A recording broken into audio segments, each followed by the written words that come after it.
여러분 안녕하십니까. 강신업 변호사입니다. 충격적인 뉴스가 또 나왔습니다. 트럼프 대통령이 앞으로 더한 일도 할 수 있다라고 얘기했습니다.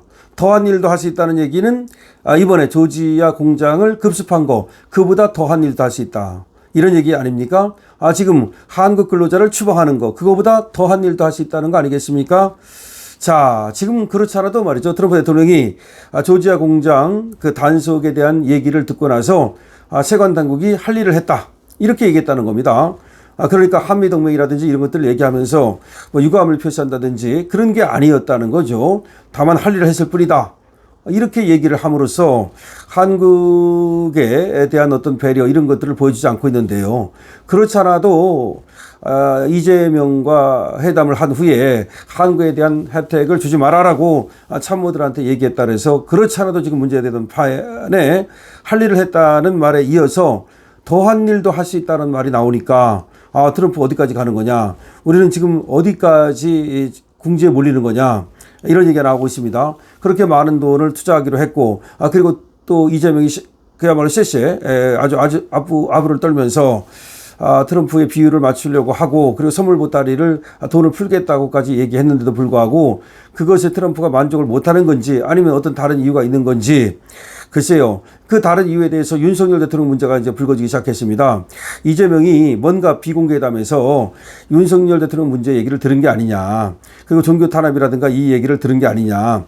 그런데도 불구하고 이재명이 계속해서 그거 나하고 관계없다라든지 내지는 법대로 한다든지, 그리고 특검이 알아서 하는 것이지 내가 거기에 영향을 미칠 수 없다든지, 이런 얘기를 계속했는데 트럼프가 그 이후에 다시 또 알아봤을 거 아닙니까?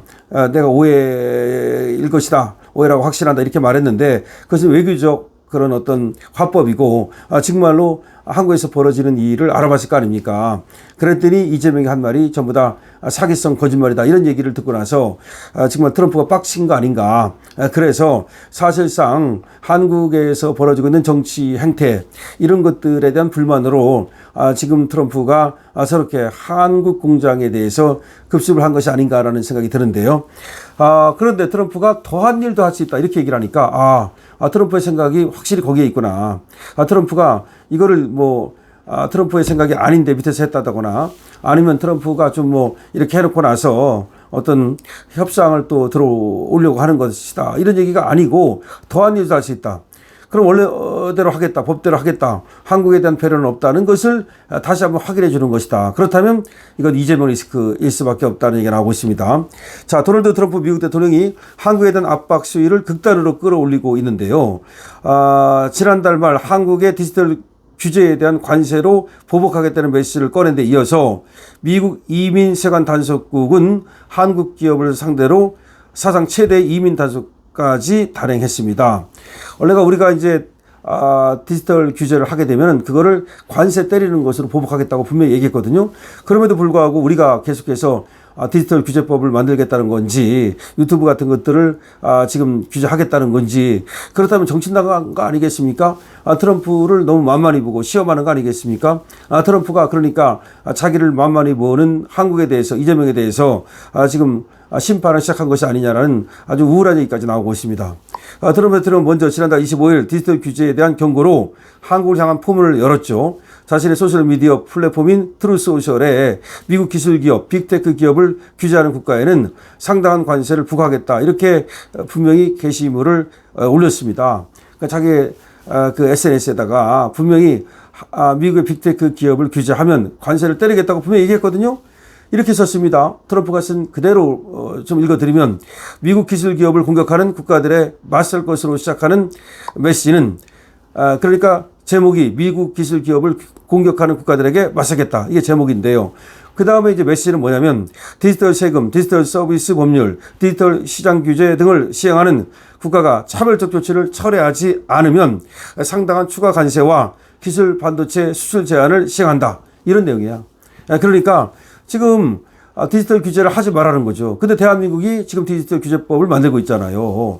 그걸 알고 있는 겁니다. 그런데 만약에 디지털 세금이라든지 디지털 서비스 법률을, 또 디지털 시장 규제법을 만들어 가지고서 이것을 시행하면, 그런 어떤 국가적 차별 조치를 취하면, 다시 말하면 미국을 차별하면 거기에 대해서 상당한 관세를 시행하겠다는 내용을 담고 있는 겁니다.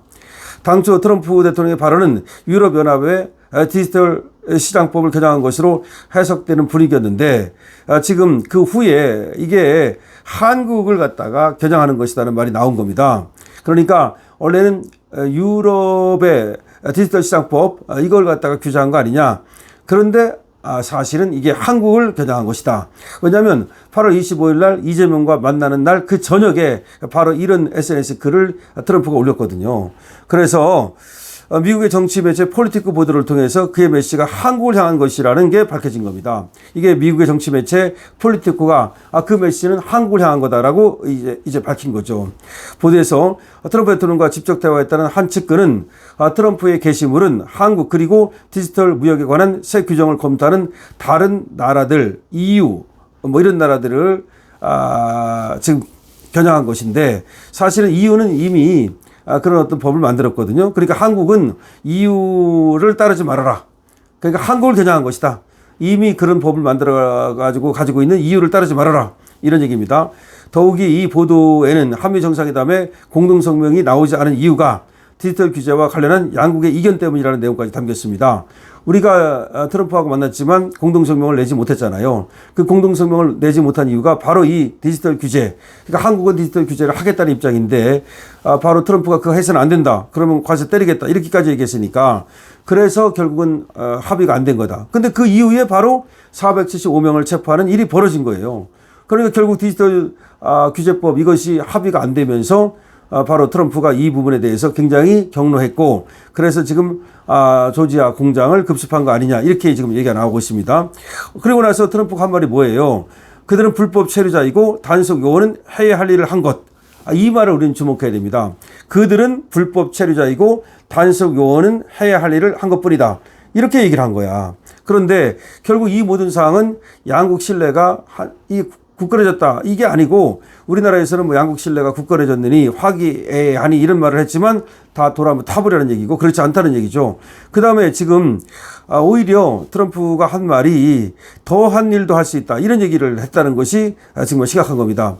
그러니까 이민세관 단속국이 해야 할 일을 했다라고 말함으로써 한국에 대한 규제, 한국에 대한 어떤 제재, 지금 이거를 갖다가 정당화했는데 더 나아가서 더한 일도 할 수 있다라고 트럼프가 얘기를 했다는 겁니다. 이건 심각한 겁니다. 그러니까 한국에 대해서 이와 같이 지금 압박을 하는 이유는 여러 가지가 있는데 그 중에 하나가 이 디지털 규제법하고도 관계가 있다. 이런 얘기고 물론 이것뿐만 아니라 지금 전승절에 우리나라가 간 것도 문제가 있을 것 같고 그거 말고도 관세 협상이 제대로 안 되는 거라든지 3,500억 투자라든지 3,500억 불 투자라든지 이런 문제가 삐걱거리는 것과 다 관계가 있다는 것인데 하여튼 중요한 거는 트럼프 대통령이 앞으로 더한 일도 할 수 있다라고 얘기했다는 거.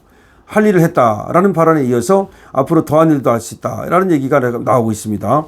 자, 그래서 트럼프가 어디까지 갈지 지금 우리로서는 이거를 갖다가 지금 알기 어렵습니다. 어쨌든 대통령이 나서야 되거든요. 이런 경우는 이재명이 나서야 됩니다. 뭐 지금 뭐 수지 와이스 뭐 비서실장을 갖다가 강훈식이가 뭐 가서 저번에 만나지 않았습니까? 그래서 뭐 한 라인을 구축했느니 그랬는데 웃기는 소리입니다. 거기는 얼음공주라는 별명을 가진 사람인데 사실은 트럼프의 아직 그림자처럼 트럼프를 갖다가 이렇게 모시는 사람입니다. 그러니까 밖으로 나서거나 자기가 그런 거 하나도 없지 않습니까? 여러분 지금 비서실장임에도 불구하고 이름도 잘 모를 거예요, 여러분. 그렇게 그림자처럼 움직이는 사람이 바로 트럼프의 비서실장인데요. 그야말로 한 라인을 구축했다고 얘기했지만 웃기는 소리입니다. 트럼프가 한 라인을 갖다가 이재명하고 구축하지 않는 한 비서실장끼리 한 라인이 구축되는 것은 불가능합니다. 그러니까 강훈식이가 그거는 광파른 거고 지금 아무것도 미국과 하고 한 라인이 구축되지 못합니다. 이재명이 트럼프하고 지금 연락할 길도 없는 것 같아요.